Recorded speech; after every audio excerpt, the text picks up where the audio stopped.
Evening, everybody. How you all doing? Hope you're all well. Back for yet another episode. We're racking them up now. I was actually having a look back the other day. I can't believe how many episodes we've actually done today. So happy days. Still thoroughly enjoying it. I'm pleased to say we've got Crafty Koi on again this evening with hopefully some decent questions lined up. To be honest, I did give him a ring, so come on, you need to come and dig me out because I had a bit of a rough night, to be fair. It was little Artie's birthday yesterday, and for some reason, I heard him walking around upstairs this morning at 1:30. When I asked him what he was doing, he was changing the page on his calendar, absolutely wide awake. So from that, he didn't get back to sleep. It disturbed me, and I'm a nightmare when I'm disturbed. So that was the pair of us downstairs. And yeah, it's wiped me out a bit. So I get Crafty a ring. I says, come on, you need to come and keep me alive for an hour. So, but fingers crossed, it's always good to have some interaction with somebody rather than sat here talking to myself for an hour, which is a reminder, really, folks, because plenty of you tune in week after week watching. It's really not that scary to have the link sent over and tune in, even if it's just for 10, 15 minutes, to fire a few questions in. Would love to get you online and interacting and adding some value to this. And just, you know, if other people are steering the direction, the diversity of the content can change, and it's, you know, something for everybody then as much as possible. So, yeah. Big weekend ahead. It's the Carno Sankey. Yes, Charlie, absolutely does take after me. Nightmare, that one. I am an early bird. It gets to kind of 8:30 though, and someone's having to prod me to keep me alive. But yeah, the Carno Grow Out event at the weekend. Looking forward to it. Looking forward to meeting everybody who's taking part. The plus ones. Yeah, it's been a phenomenal. The team's been working really hard to put this all together. So fingers crossed, everything's going to go nice and smoothly. And yeah, can't wait to see. Hopefully, the first of many different variations of this. I think there's a few tickets available if anybody is wanting to come and they've missed out. But I think there's only up until Friday, I think it is, to place your order for one of those. But yeah. Can't wait, and hopefully we'll get some good footage out there for those who aren't attending to see what it's all about, ready for some of the future events coming up. So yeah, we've got next week's live auction set up as well. So I'll mention this again later, but we've really gone to town with this one. I'm sort of leaving Chris to it, and he sent me the rap sheet the other day, and to be honest, I wanted to strangle him. He'd been fishing in a few ponds, pulling a few fish up. I weren't quite ready to let go yet, but there we are. It is quite a high quality, high level auction. I think probably one of the most consistently high level ones that we've done. The fish are all available to view on our website now, and I'm sure you'll see them circulating on social media pretty soon. But yes, next Tuesday, 6:30, be sure to tune in for that one. Because let's say there's some great, I think, if I remember right, the Dainichi Tancho show I've been raising that's absolutely banging. So there we have it. And yeah, a few little bits on Koi Talk front as well. So we are getting to a place where we're going to be reopening the subscription soon. Been working really hard on this behind the scenes. And yeah, for those issue 21 that's coming up, I just want to make people aware that it's going to be, there's a particular piece I think you're going to find really interesting where we are focusing on, it's a beginner's corner piece. So it's written in really plain English. It's for everybody. And it's about the process of taking your koi from winter into spring, all the potential pitfalls, how you can deal with all them as well. So there's some really great advice going to be in that piece. So anybody out there struggling with that one, it's going to be a good one to look out for, and it'll be available to buy on our store when it's out. So do look out for that one. Yes, Chris, I just might have to consider reining you in a little bit, mate. Let's take it steady. Yeah, so that's a great one. And yeah, so like I say this evening, just one more thing. I know I've mentioned this about catching up on questions already. I can see them firing in tonight, and certainly when we do get guests on, we quickly chew up an hour. So we've been discussing what we're going to do rather than Q&A live. We're just going to do some pre-recorded Koi Wholesale Q&As, where I'm basically going to work through all the questions just bit by bit, pre-record it and pop that video out probably on a Sunday, more than likely, just so we can get all them done, because you've spent the time to send the questions in, and I feel bad having not got around to doing them all. And then that should hopefully get us back in a spot where every week we are answering all the questions live. So that's pretty much everything from me, update wise. So let's get Crafty in himself and see what he's got to say. How are we doing, buddy? I'm well, mate. How are you? I'm tired. I'm tired. You look it, mate. I can't believe you're blaming your kid for having an all-nighter, mate. It's rubbish. Yeah, excuse. well, you know, any excuse, pal. It's all good, man. Anyway, so what we got? I've heard you're ripping off. That's it, actually. Joe started today. For those who tuned in last week or didn't see it, Joe Mitchell has joined the Koi Wholesale team. His first day today. Been filling his head up with as much as I possibly could in the time we've had together. And yeah, looking forward to getting him started. Alan. Yes. Right. Anyway, mates, I've heard you you're planning on ripping off Joe's idea from last week a bit. Yeah, we'll save that to the end, though. All right, so I can at least give you something to think about while we're doing this. So fair play. So while you're here, go on. Let's get the most important bit out of the way. So it's took us a while because we've both been a bit busy and planning out the best route to do this. But the what was going to be the auction of the Ginrin Achiever that Crafty picked when he came up to see me, we listened to some of the feedback and we're going to actually make it into a roll.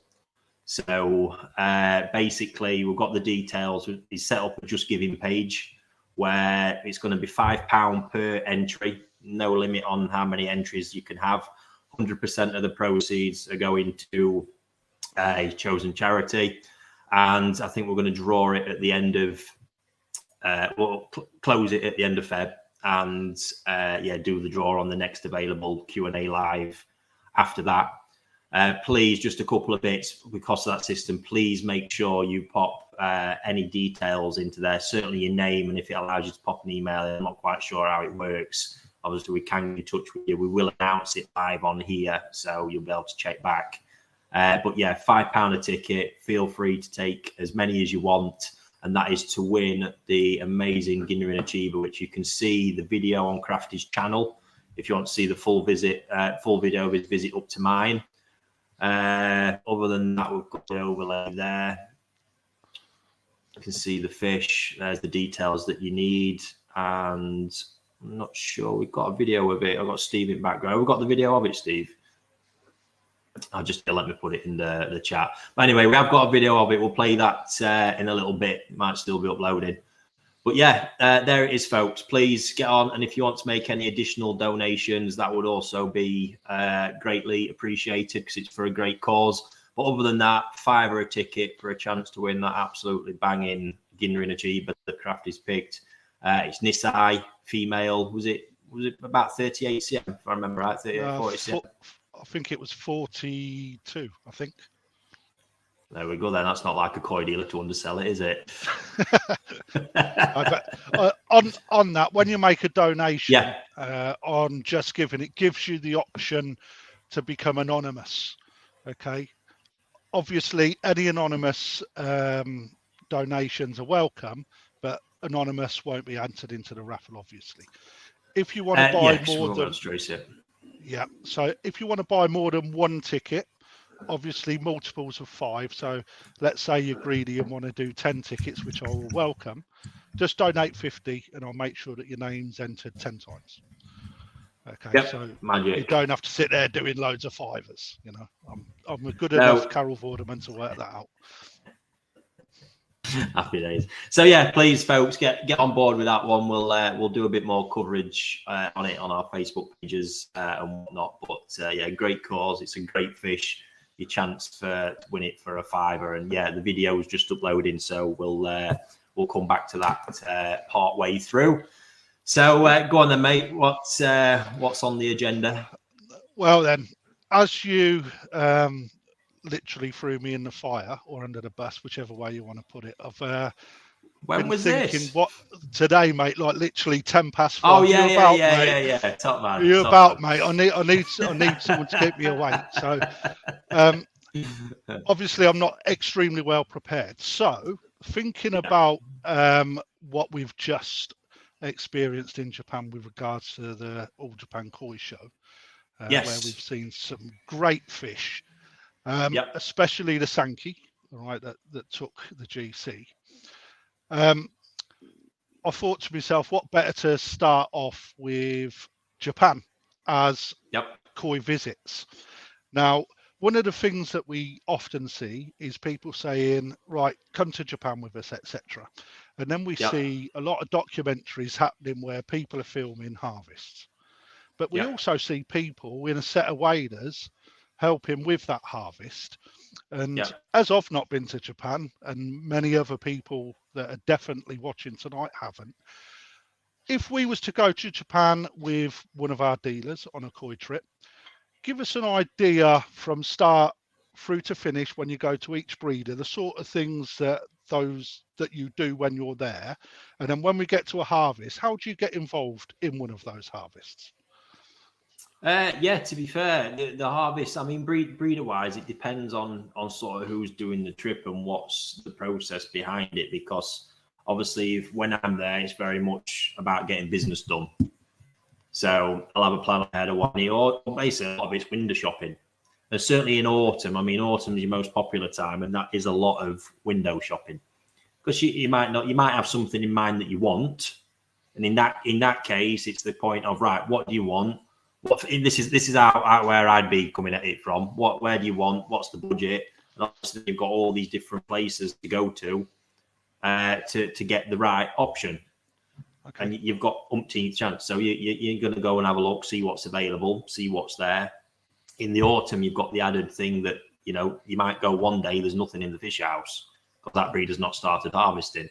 And then we're going to talk to the breeder and find out what their harvesting schedule is. And start then, planning, like Hoshikin, just as one example. They'll say, well, this day I'm doing Kohaku, this day I'm doing Showa.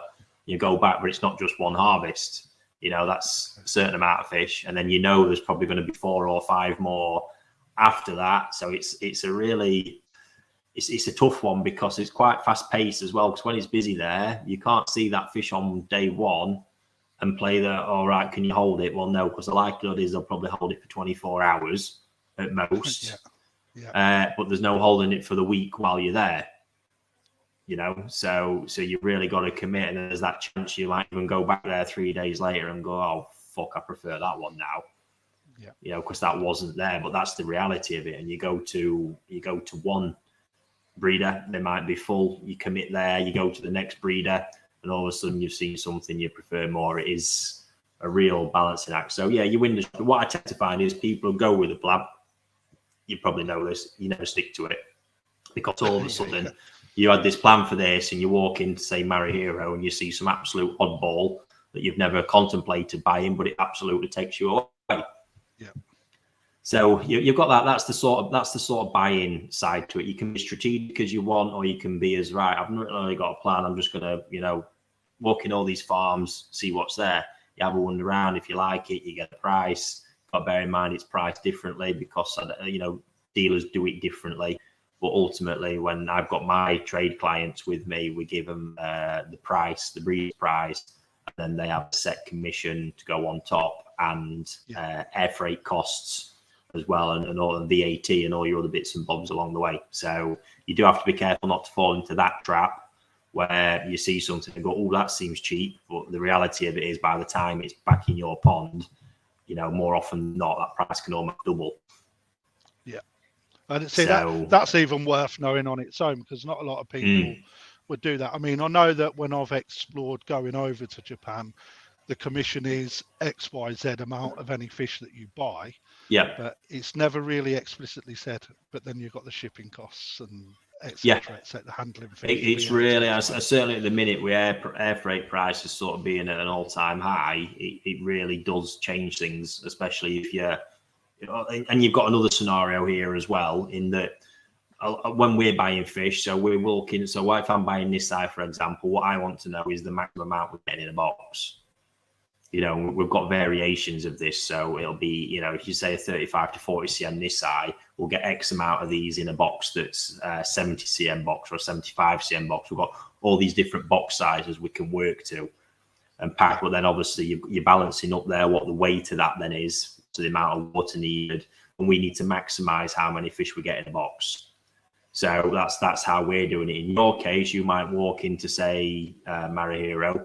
There's some relatively inexpensive fish there that you can pick up, but you just pick that one out that you want that might end up costing you, you know, breeder's price in front, maybe a couple of £100, something like that.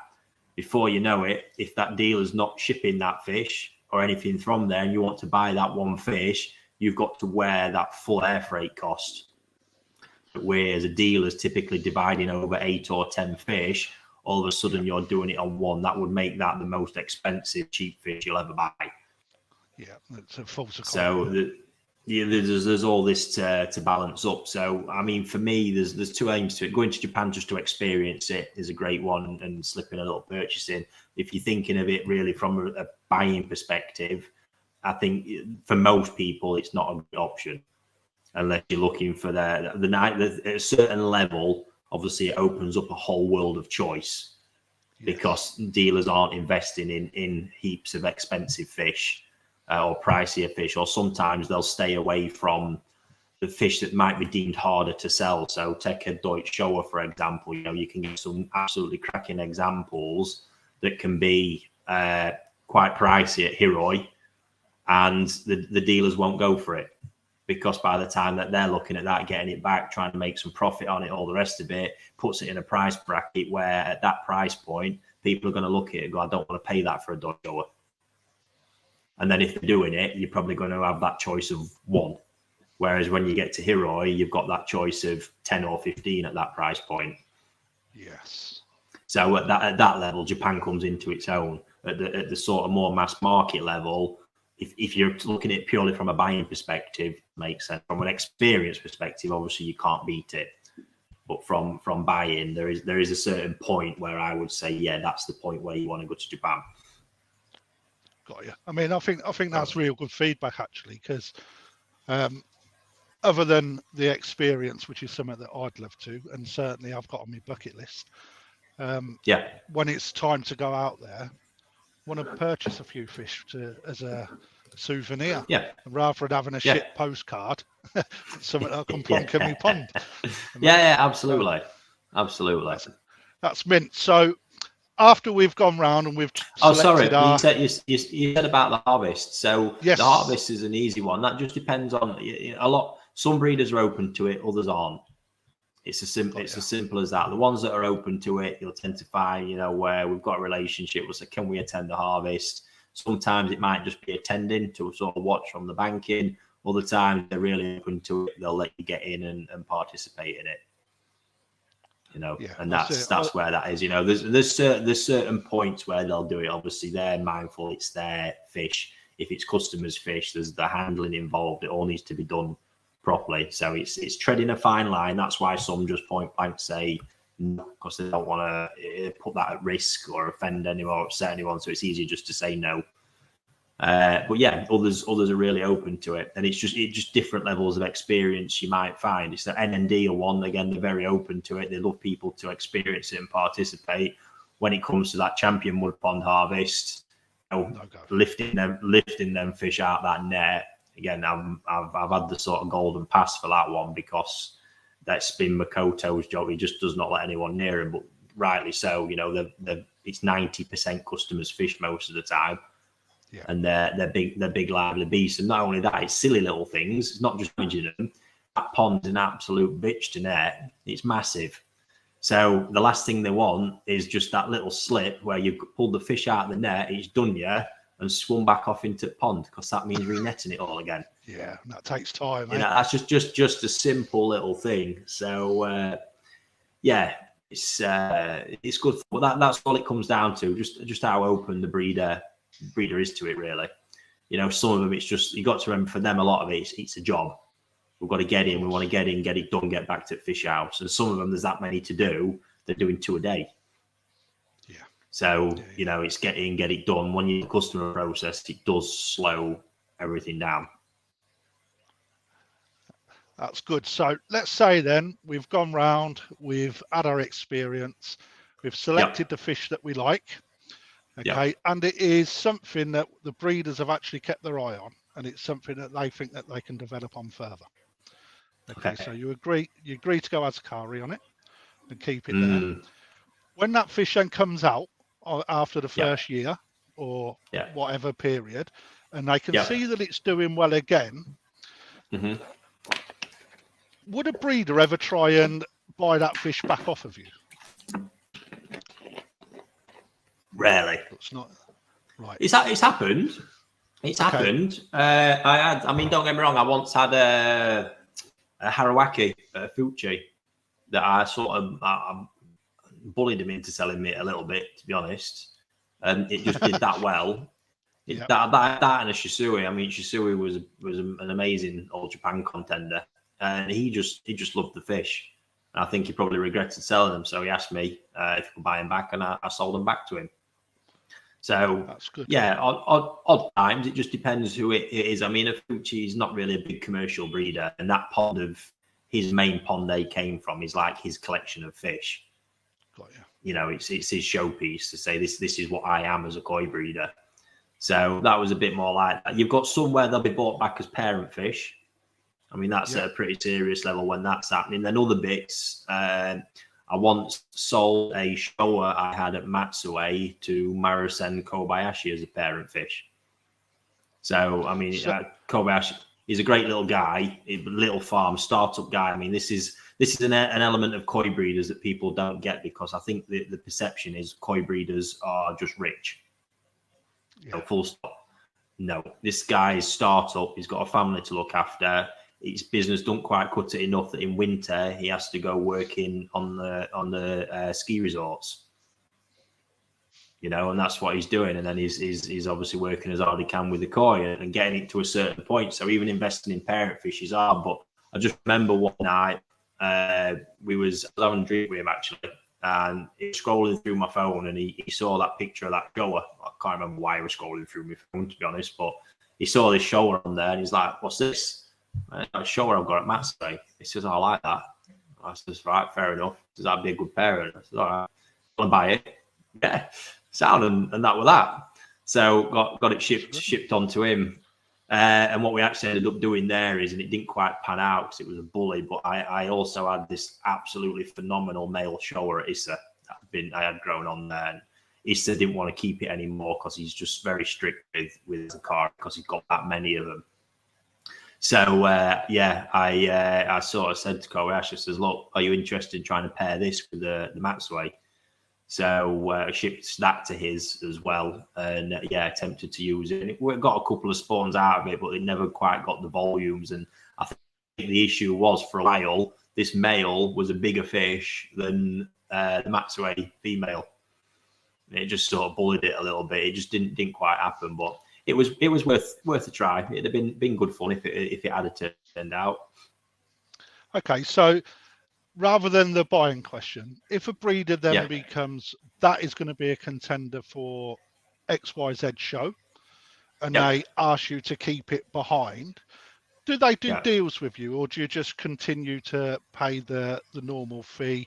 And obviously you have to then think about how big it gets after that and how much it costs to get back after. Never a deal. That's not something. Okay. Yeah, koi breeders don't like deals.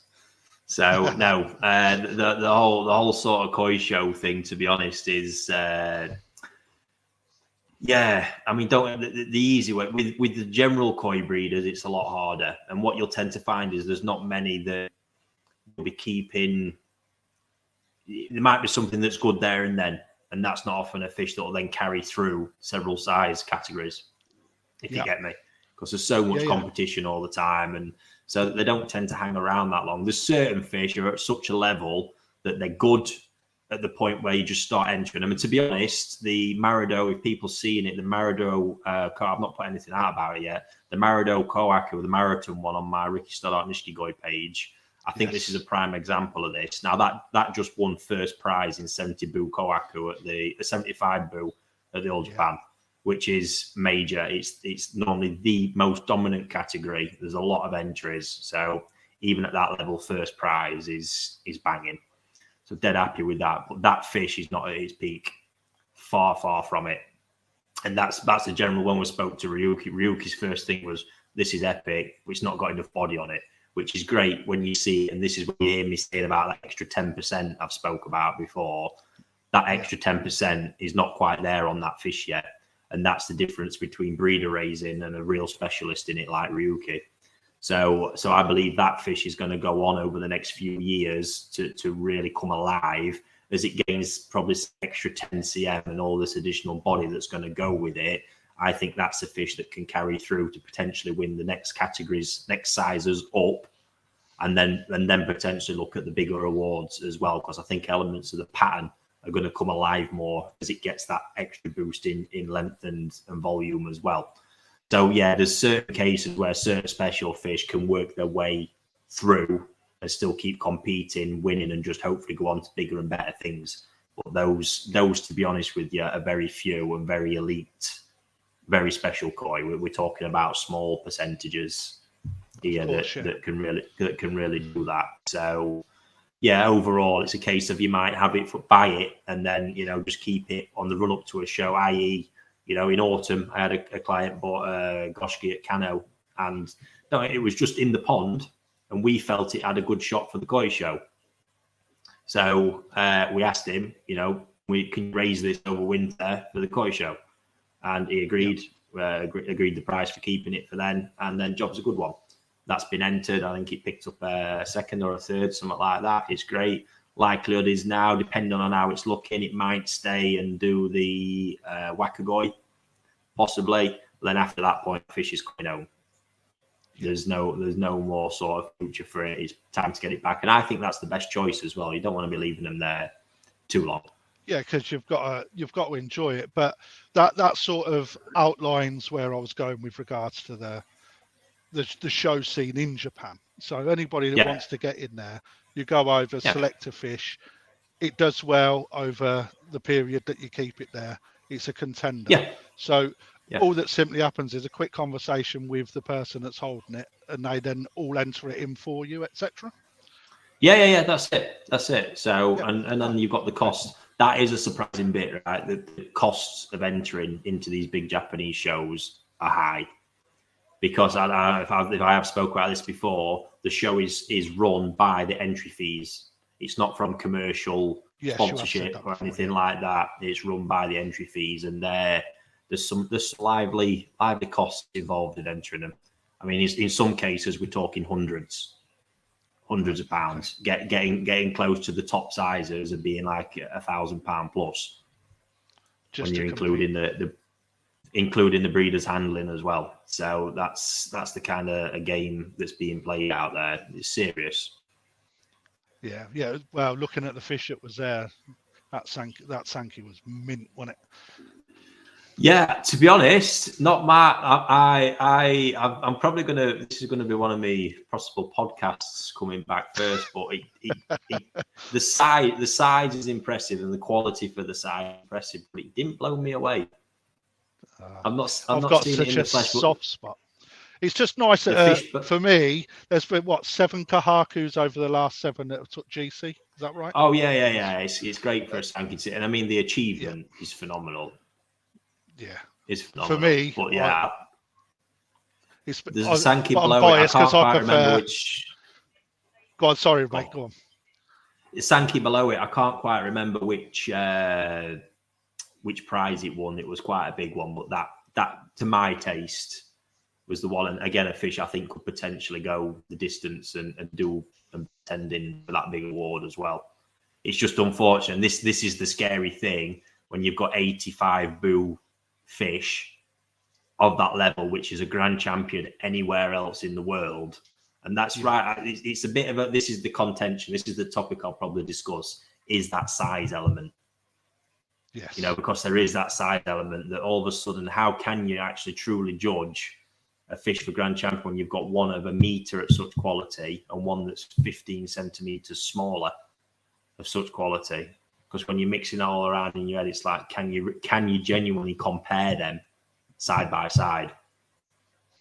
That's the sort of, and everyone will have their own opinion on that. For me, it's always about the best fish, and I've not seen them in the flesh either, because there's a big element of the impact it has, because that's a lot to do with Japanese judging. It's the impact that fish has on you, and that to me straight away, and just it's sheer like, whoa.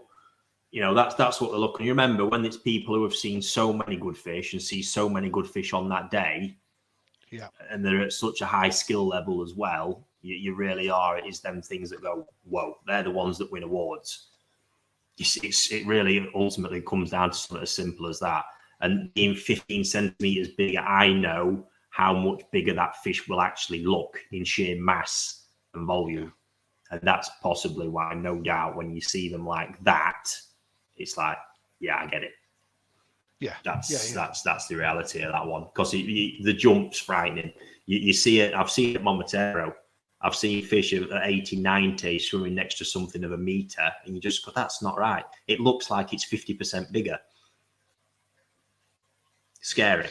It's one thing that I wish people could see more, and that is something worth going to Japan for, to see collections of fish at that kind of size, because they're like small children swimming around.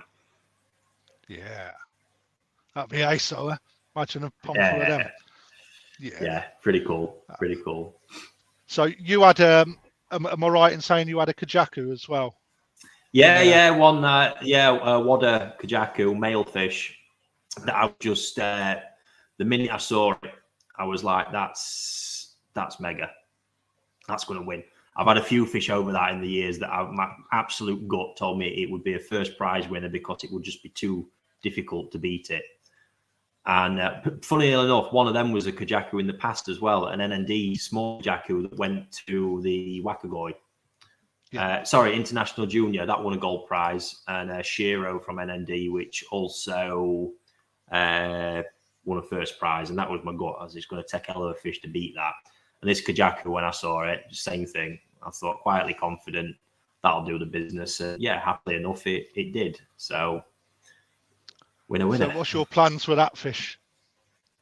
I'm probably going to keep it in for the Wakagoi coming up. I'll be interested to see how that goes. And then see where it goes, because it's a strong fish. It's got a super strong body that I think it can be pumped up a bit. So more than likely, it's being handled by Narita, so it's being raised there. So more than likely, if that can be concrete pond raised over the summer, there's a good chance it'll do well moving up in size divisions as well. So we'll see. Wow. I'll keep my eye on that one, because that was good. So there was one thing I was looking at over the show scene, and that is the prize elements, where you've got the GC always goes, if I'm right, to Gosanki, and then you have a best no Gosanki variety prize. Why do they not mix the two together? Especially if you've got, like what you say, but they're just a koi. In Japan, they've not really got a best non, because they've got all the different categories that relate to the different sort of sections. And you're not going to get all these off the top of my head, but they've changed it that many times over years. You've got your Kukugyo prizes, which I believe is like the best fish in that size, full stop. But more often than not, it's Gosanki that win them. On that note, however, obviously this year's, which has been pretty impressive to see, in the smaller sizes, I think there was 2 or 3 Goshki winning those Kukugyo prizes. So that's Goshki competing against Gosanki. That's pretty cool to see. So, and then you move down, I think Miyabi underneath it's for Gosanki. You've got best in variety across the show. Sabaki prizes, I think, Botan, there's all these different classes which just link to, it's like our classes over here. It's just dividing it down, obviously, to give it chance. Other fish, their chance to compete against it, because it's not fair for a Kajaku. If there's only a Kukugyo prize, that you've got everything competing against the Gosanki and now seemingly dominant Goshki, which is likely going to be off-putting for everyone. And people might not want to compete with Gosanki. So to encourage all these other varieties, it's like what they've done with the male division. Obviously, opening up a male-only division stops those fish competing unfairly against females. But on that note, this is going to, because I'm not going to be able to leave this, you've probably seen, check out Jane Manarat especially. He's the guy who does all our photographs for the magazine. If you can find him on Facebook, the Thai photographer. The male and female fish at 70 and 80 boo kind of sizes this year, just look at them. There is no difference. You cannot take male from female. There is absolutely no difference. I see no reason why them fish can't be competing against each other.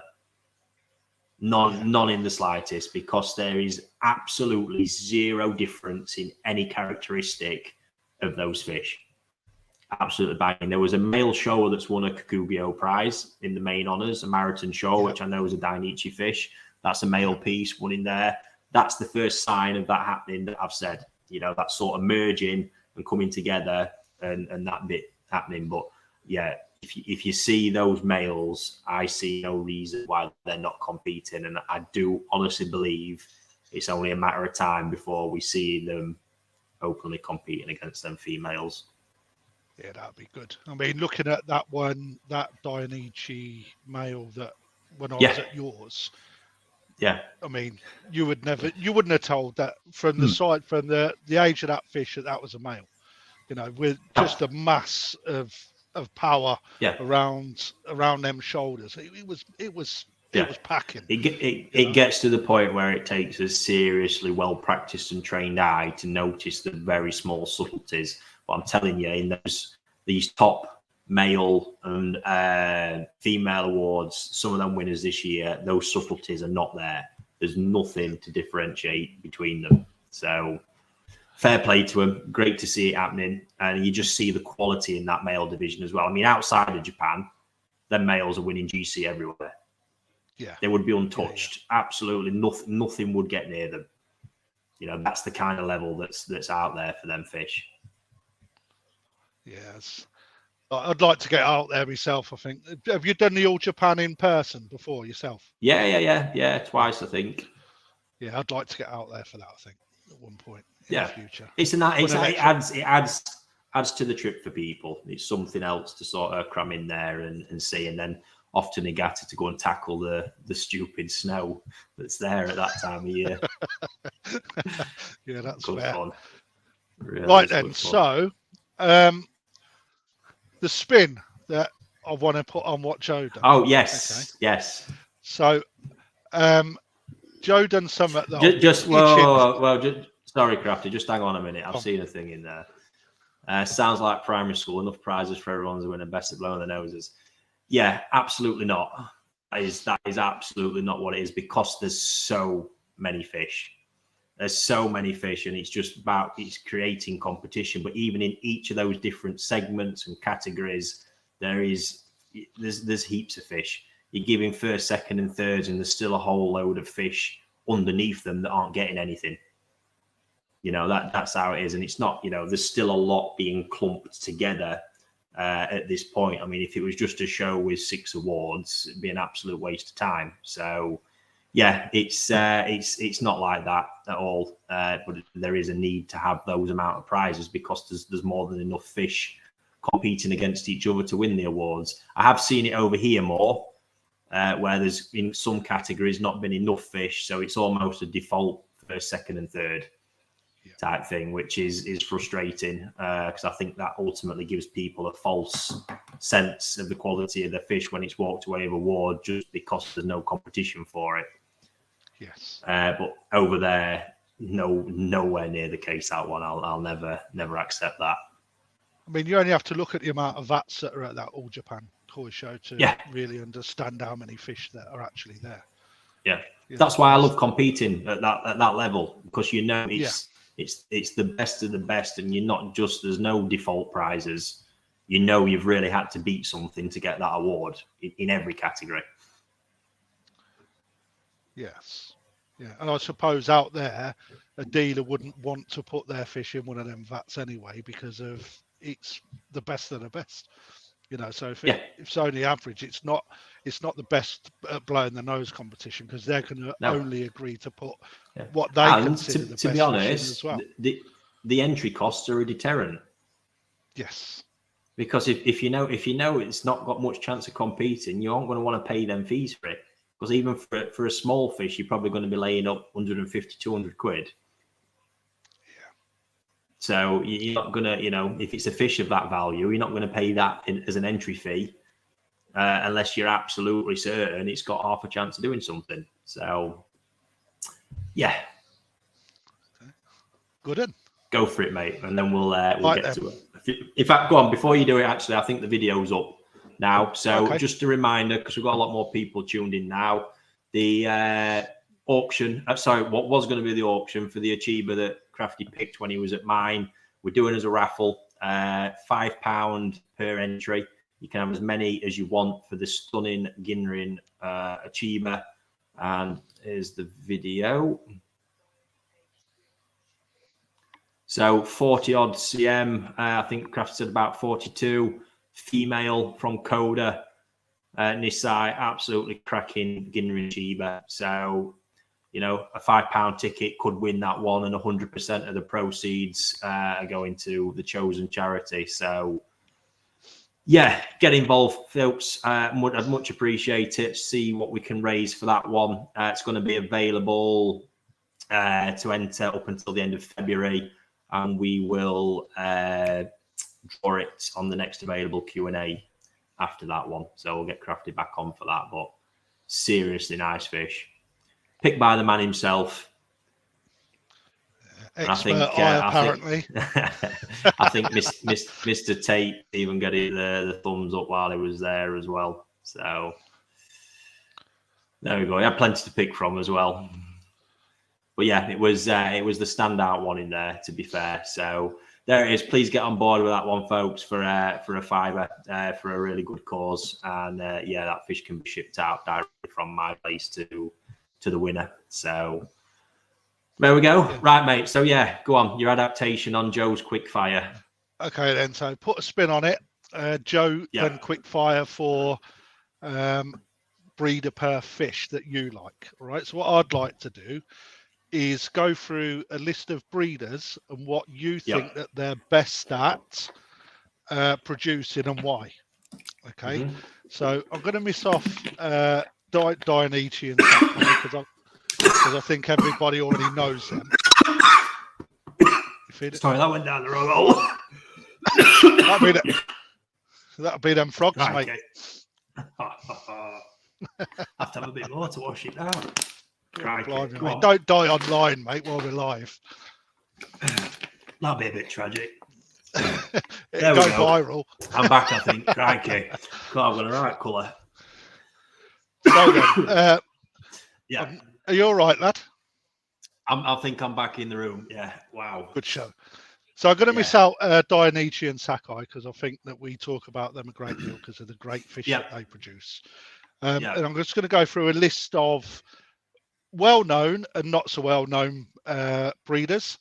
And I want you to give me who you think what fish that they're best at producing and why. Okay. So the first one would be Hero. If I've said it right. Hero. There you go. Hero. Yeah. Every day's a school day. Remember, when you're pronouncing the Japanese names, I's at ease. Okay, so Hero. See, I can't even do it now, mate. Hero. No, it's just a common one. People get like with Hiyotsori and Shirotsori, for example. It's H. We say it as a lot of people say hi.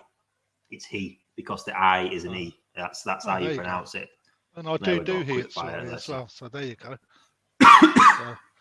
Right, Hiroi. Tick.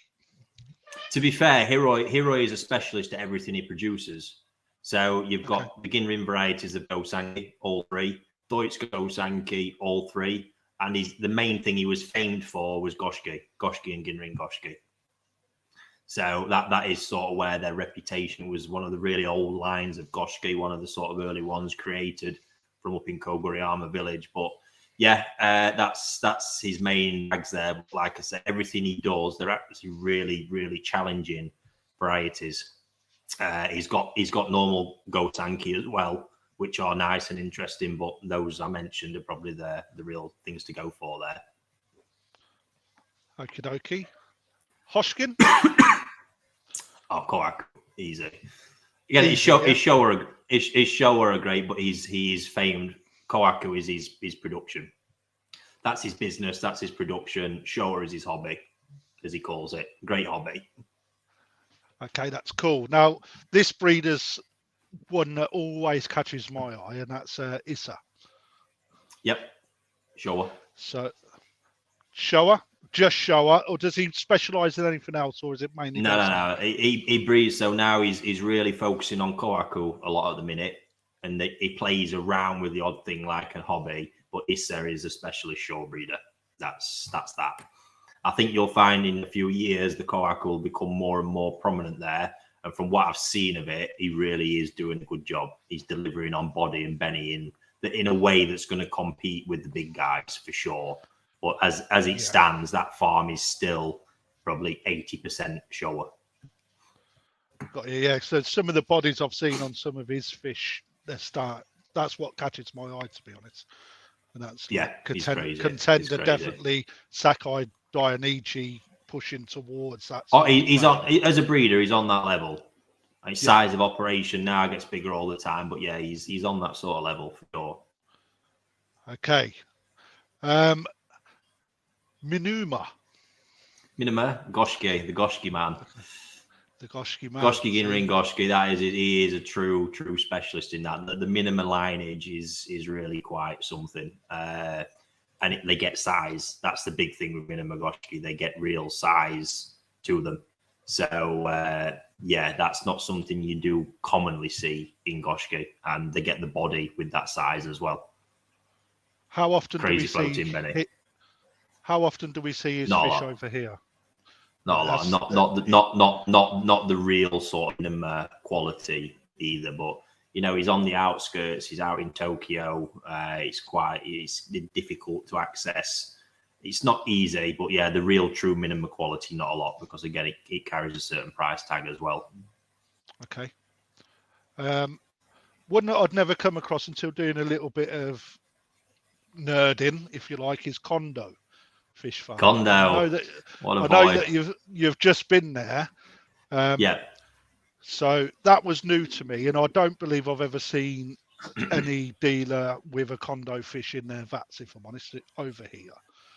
There's been a few. To be honest, I've been involved in most of them that have come over, to be honest, from time to time. But yeah, I actually visited the place for the first time in autumn because when I was heading to Nagoya, he's in Toyota, which is on the same day. I visited Dainichi Toyota, Kondo, and then went on to Rita Koi Farm. It's all kind of within an hour of each other.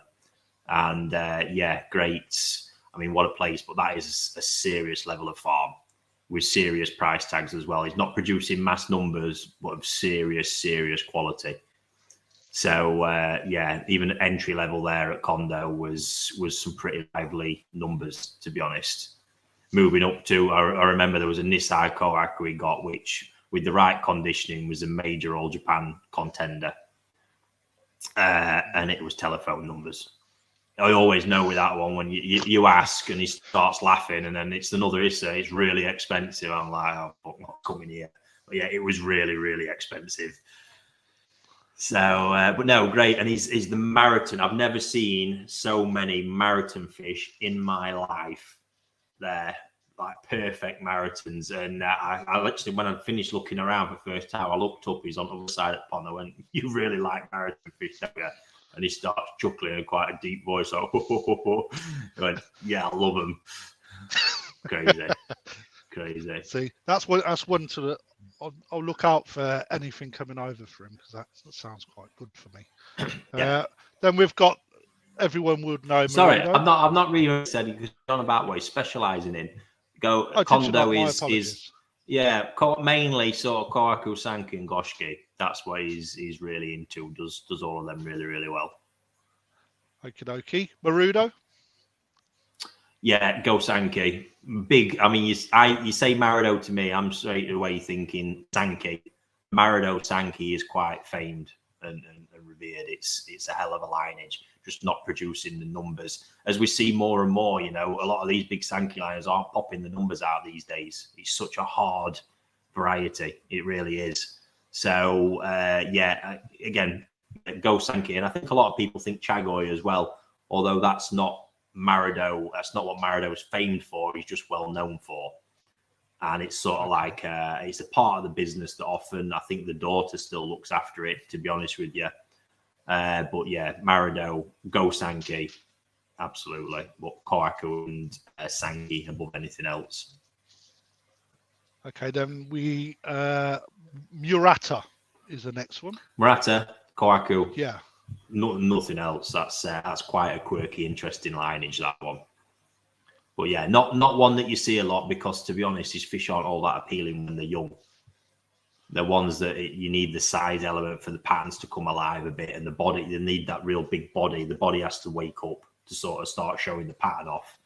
And as toe side, they're not that appealing and pretty expensive. So I remember the time I've had them at my place, could not sell them because people weren't seeing, when you're not adding value to the bloodline that's there and got that long-term vision, and you're just looking at what's in front of you, then they're not easy to sell.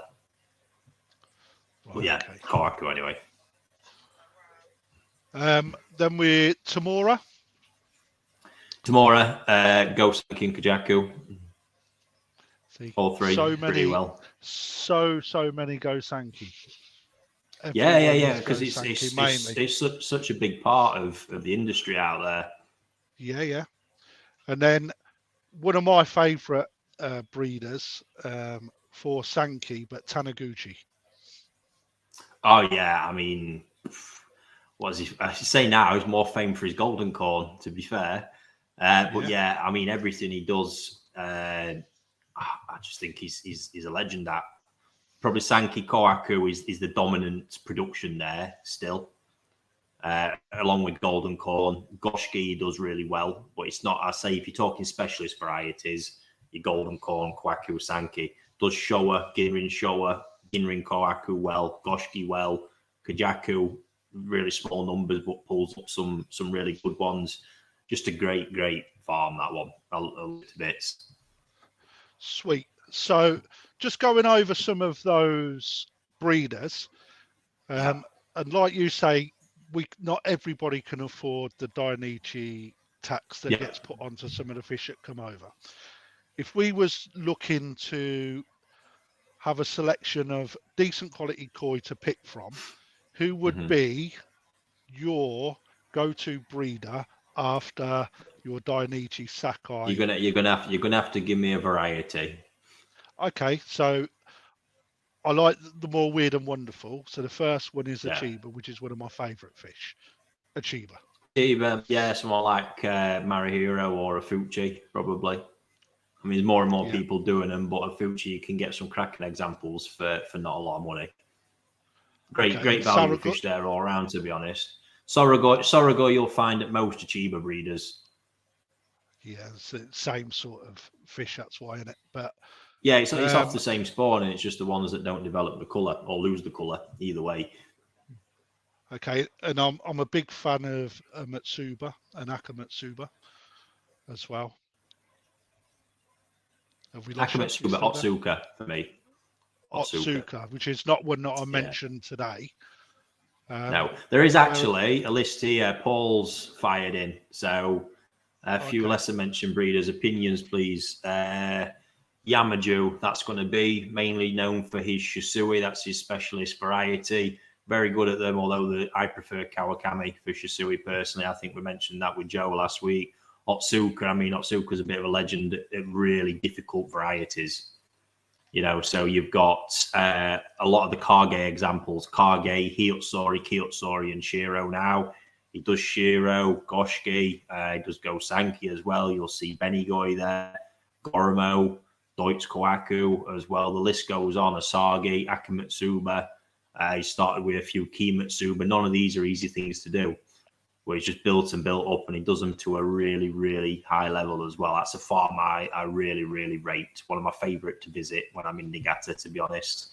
Sakazume, yeah, again, another great operation. A lot of nice Deutsch fish, Kikisui, Deutsche Matanishki, Gosanki as well. Goromo is pretty well known for. And then now they're doing more Ginmatsuba. He's been doing Yamabuki for a while, Ginmatsuba as well. But Sakazumi actually bought Oyaji Koi Farm. Oyaji retired, and he was a bit of a Ginmatsuba master. So they've also took all his parent fish on. So Sakazumi's now got Ginmatsuba that it's still being produced from the Oyaji set. And Oyaji's actually working at that farm as well. So Marasaka, another one I love. Benny Kikukuryu is his big speciality, and he's got his lineage of them grows big. Also Iwakabe, Kikisui, Deutsche Sanki as well, Kajaku, Ginrin Kajaku. Weirdly enough, that's what everybody knows him for. He's actually famed in Japan for his Sanki. It just the numbers, you see a few there, small handful every year really, but that's what he was actually famed for in Japan. Certainly more when it was his dad running the farm. Maraju, another interesting one. Again, Go Sanki is big on, but also Koromo, Ginrin, Go Sanki as well as Ginrin Sho, Ginrin Kohaku. Pretty nice. Kaze, just a man of the weird and wonderful. Absolutely class, to be honest with you. He's been at the pinnacle. So Kaze and Aoki between them actually used to, I'm going to leave it at that with this question after that, but Kaze and Aoki between them created the Benny Kikukuryu, or starting with the Kikukuryu and then the Benny Kikukuryu version. So they were the two because they actually used to share fish houses, and they really shared a lot together and built that. And then Kaze himself created the metallic Deutsche Chiba as well, and sort of set that one stable. I actually remember having some of the very first fish from that spawning. They were epic. And yeah, all sorts along the way. He's a very skillful man because those weird things are very hard to get right and stabilize. So yeah, hats off to him for that one, really.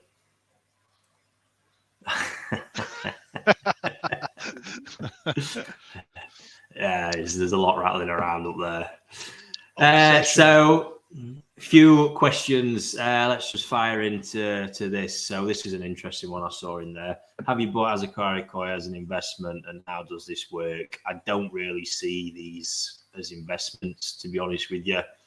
Obviously, when I'm buying them as a business, yes, it's in hope that it gains some value. But trust me, on the law of averages, it's not a great process, to be honest with you, because as much as you will get a win somewhere else, you're making a loss. Trust me, and that's really is how it balances out. It's not, if you can it financially, to be honest with you, that's not the conversation I want to have about Koi. Because I don't think that's not the reason I think a lot of people should be in it for, because if you are, it's not an easy game, especially if you're looking at it from an Azakari perspective as well. So yeah, I'll leave that one there with that. I'll tell you what, ANC also, is there a way general public can get this information about bloodlines? No, I mean, I think someone's mentioned this before. This is everything I've generally got on this is all first-hand from either my own experiences or just the sheer amount of time and questions that I've asked over the years. It's like peeling back the layers. You get, you sit down with one breeder, you learn about something. They might say in a conversation, well, when I first started learning about this, again, Umo Show was the one.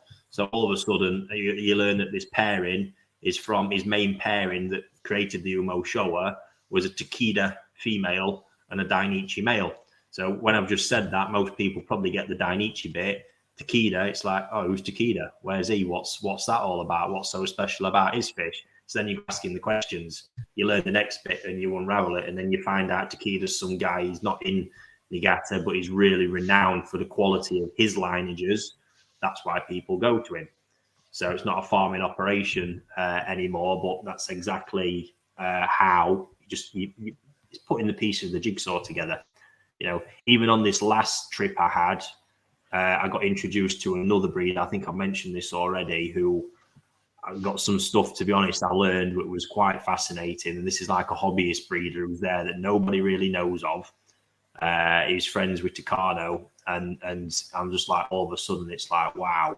And I found out that he was the guy that created the Jumbo Tamasaba. Because if we talk about them, most people know Marushin as the lineage that's got the Jumbo Tamasaba. I even thought he's what created it.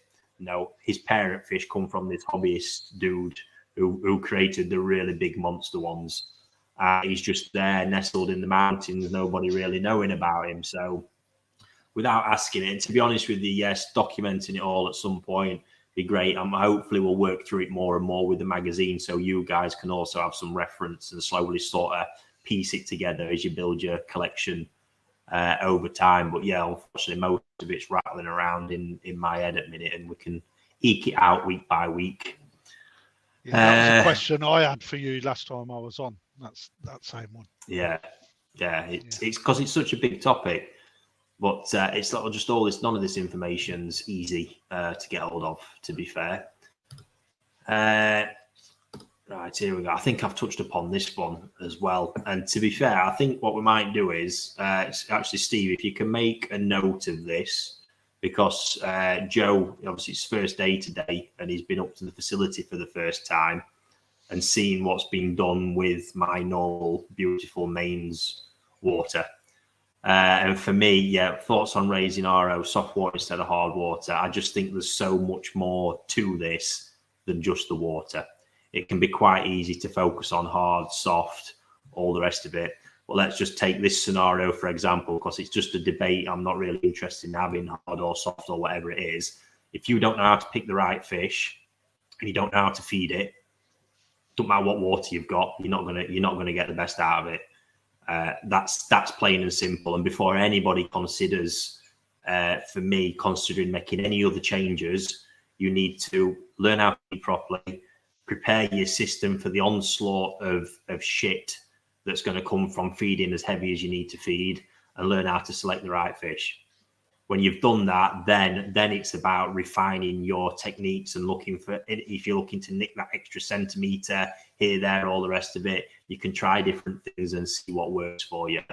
But for me and for everybody listening, it's about learning about those core processes before, above and beyond anything else. It is not just as simple as hard or soft water in the slightest. So that's my take on that one, and hopefully let's get Joe on next week, and Joe can tell you his first impressions of his first sort of walk round of what's been achieved with good old mains water, not actually using that much of it either. So that's where I'm at with that one. What else have we got in there? I've seen this. To be honest, I'm going to get on this one because this is sort of taking it all a bit too far. I think did you mention this bronze samurai to me first? Yeah, I did, mate. Yeah. It's like a dark metallic achiever. Now, I tell you my first impression of it. It looked like a shit achiever. Is what it was. This is just that thing, right? Anything about the bronze samurai? Let's just hold tight on this bronze samurai thing and actually see if he carries on producing them. Because what I think it is right now is a random fish off of a spawning that probably looks better than what it is because it's got a bit of body about it. Typical Denichi, really. But will that go into production? Doubt it very much. So let's hold off on that one for now. I think Trevor, it looked better thank out you for the question. Water, if I'm honest. It looked better out the water than what it did in it. This is that typical thing. This is probably the one I'm going to end on. So how these breeders can get carried away. Old man Marseille. So the Marseille operation in general produces Kogane Achiever quite nicely. Go to the old man's place. I'm looking around and there's these, what at a glance look like Kogane, but the pigmentation is so much more intense. Absolutely blushing yellow, but they've got the Deutsch sort of scale line down them as well. And it absolutely, I was mesmerized by it. It was stunning. It was quite a decent size as well. I'm looking at it thinking it's somewhere between Kogane and Kiki Kukuryu, somewhere in that realm. So this was quite a lot of years ago. My Japanese wasn't sort of where it's at now either. But anyway, pulls him over, what's this? And he started rambling at me. I could not make sense. The only bit I kept picking out of it was shigure. Shigure. So it was along similar lines there with the kagane and all that. And in the end, I had to get some help. So I found someone up. I said, can you just make sense of what this guy's saying? Anyway, in the end, he was calling this fish Uguisu shigure. Yeah, bearing in mind, there's never been another one since. So that's how easily you can get hyped up about all this. Uguisu shigure. And this guy said, just bang it into your phone, Uguisu. Yep, sure enough, Uguisu, it's this little bird, Japanese bird, that's yellow with a grey chest. Perfect colour of that. So that guy, obviously proud as punch of what he's made, just come up with this random name. I could have quite easily gone, oh, Uguisu shigure. You know, they're here, it's the next big thing, and then you never see another one again. So you do have to be careful with these guys at times, getting a little bit carried away, spouting all their marketing gimmicks and bits and bobs out, and it never actually come into anything. So, yeah, great stuff. But I'll try and find the video of that fish. I'll write it down now, because it was absolutely banging, and a shame they didn't sort of carry on with them. So, yeah, there we go, folks. That's chewed up over an hour pretty quickly. Thank you very much for joining me again, Crafty. You certainly I've livened up a bit now, so I'll go home, have my dinner and pass out. But just before you sign off, Ricky, yes. For ease of use, I'm going to put a link on my Facebook page, Crafty Koi Facebook page, to where the raffle tickets are. So if rather than you going on Just Giving to look at it, if you pop over to my page, click on the link there, you'll be able to access and make your donations, which is very welcome. So thank you very much, guys.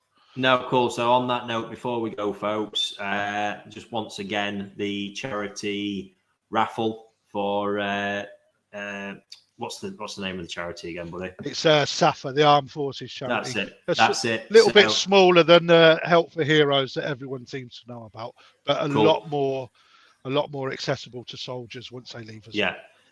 So for £5 a ticket, donations over on his Just Giving page, you have the chance for winning this Coda Ginrin Achiba that he picked up when he was at my place. Still sat at mine, so it'll be sent out directly to the web.